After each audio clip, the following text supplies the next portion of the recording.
What's good with y'all, culture vultures? It's your boy Zach here for another episode of The Breakdown. And today's film is a classic, Alice Doesn't Live Here Anymore, directed by Martin Scorsese, starring Ellen Burstyn, Alfred Lutter, Diane Ladd, Harvey Keitel, Jodie Foster, and Chris Christopherson.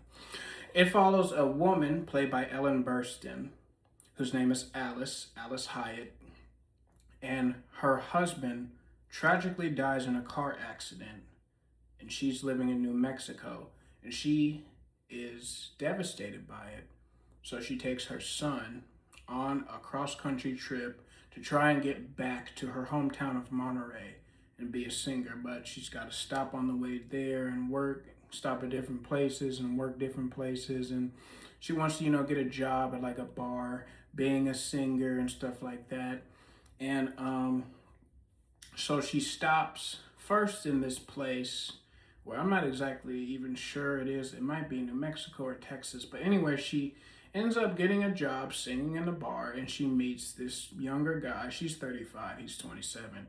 And the guy's played by Harvey Keitel. They end up forming a relationship, but it turns out Harvey Keitel's character is married and is a fucking psychopath. He breaks into the house because his wife goes and talks to her and says, he hasn't been going to work since he's been seeing you, and we need the money for our child. For they have a certain problem with them, like an ear thing, and the medicine is very expensive, and he needs to go to work. And she says, I'll never see him again. But then he goes over there, breaks into the house, basically throws his wife at the house, cusses out Alice. Alice tells him to come there and says, I'll break your fucking jaw, don't you ever tell me what to do.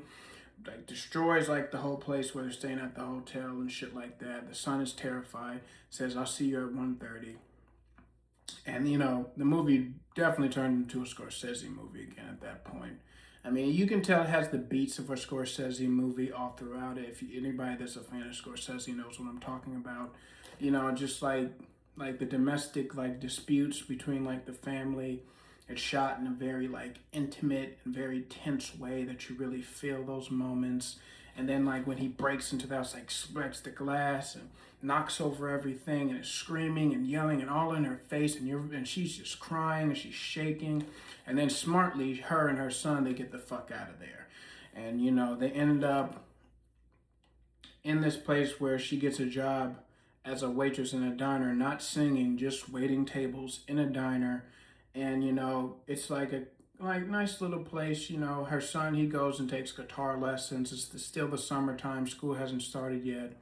And then she has, she meets this guy played by Chris Christopherson, who works on a ranch, and they ended up forming a good connection because he is teaching her son to play guitar and stuff like that, or helping him with his guitar lessons. And then also to the son, the place where he goes to get the guitar lessons, he meets Jodie Foster, whose character in this movie, I thought Jodie Foster was a boy. And then, because when she put on a dress at the end, I was like, is this character supposed to be gay? And then I looked it up at the end, and they said it was Jodie Foster. She plays a tomboy in this movie that befriends Alice's son, because she's getting a guitar lesson too. She was such a great tomboy, I thought she was actual boy. I did not recognize her. Plus, she's really young. I think she's under 12 years old in this movie. But I gotta say, this was an incredible film. Ellen Burstyn is amazing in this movie. Jodie Foster, she's really good. Chris Christopherson, Harvey Keitel, he kills his part. He's amazing. Chris Christopherson, he's really good. Her son, he's really good in the movie, played by Alfred Lutter. And Scorsese, he did a great job directing this movie. And I remember, during the CNN documentaries, the movies, I think Ellen Burstyn was trying to find a director for this movie, and I think she had saw Mean Streets, and she went up to Scorsese and said, "You don't know a whole lot about women, do you?" And he said, "No, but I'd like to learn." And he just did an amazing job directing this film. It was really, really good. It was Ellen Burstyn, like I said, she killed it. She earned every bit of the Oscar she got from this movie. I loved the mother and son dynamic between her and her son. It made me think God forbid, thank God, nothing ever happened to my father growing up. But it just made me think what would it have been like if me and my mother just had picked up and went somewhere, and had to start a new life all over, just the two of us. you know, it would have been, that would have been something. I mean, she had to travel, to another state with this, prepubescent 12-year-old who's just, just all over the place and talking and getting sick to his stomach. And she's pulling the car over. And then he's like, no, I'm fine, I'm fine. And then, obviously he gets hungry and tired and stuff like that. And he's complaining. And, it's rough on him having to leave from his friends and, everybody he knew and just pick up and start somewhere else. But, he does love his mom. He just really wants his mom to get a job in the beginning. He's worried about them financially. And, because he's a smart 12-year-old kid. He's smart for his age. And then, him and his mom, like, they have a really great moment where they're, like, playing with, like, water and stuff. And, like, first they throw, like, soda on each other and they start throwing water and stuff at each other and they're just playing around. It's a really cute scene. And, it really, I wasn't around in the 70s, obviously, but I feel like this movie, it properly really does a good job of portraying what women went through at those times because, it's obviously the country is changing. This is like a time of like during like the first wave, or I guess you could say like second wave of the feminist movement. I guess the first wave would have been women fighting for their right to vote. And I guess, Alice, she's very, determined to, make it on her own. And she does, find romance along the way. And then, she breaks down, she goes through a lot on this trip, like Harvey Keitel and his shit. And then she gets into it with Chris Christopherson because he hits her son. Son runs out crying, and then she's really upset and leaves him and everything. And he insults her parenting skills and stuff like that. And then, but yeah, it just made me think like, this was a time when things were changing for women.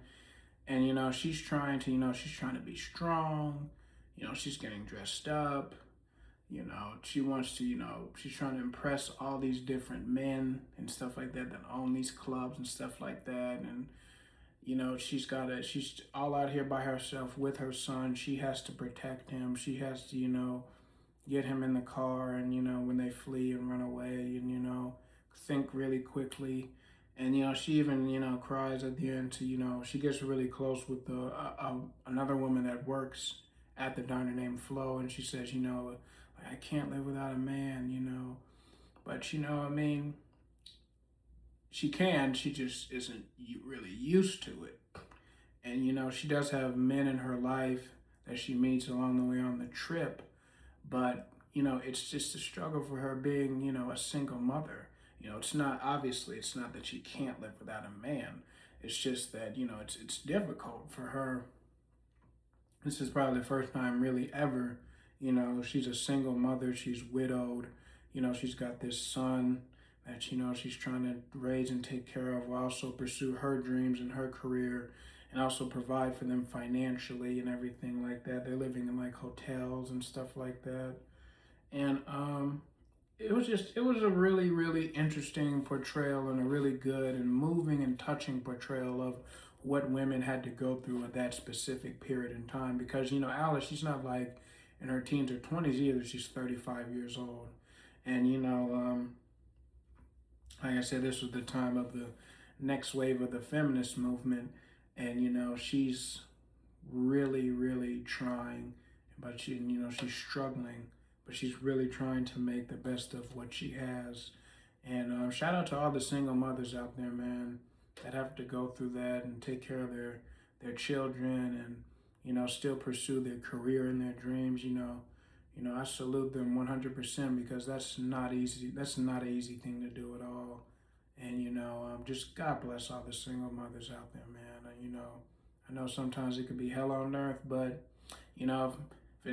any advice that a single bachelor could give, the single mothers out there, stay strong, pray to God, keep doing what you're doing, everything's gonna be okay.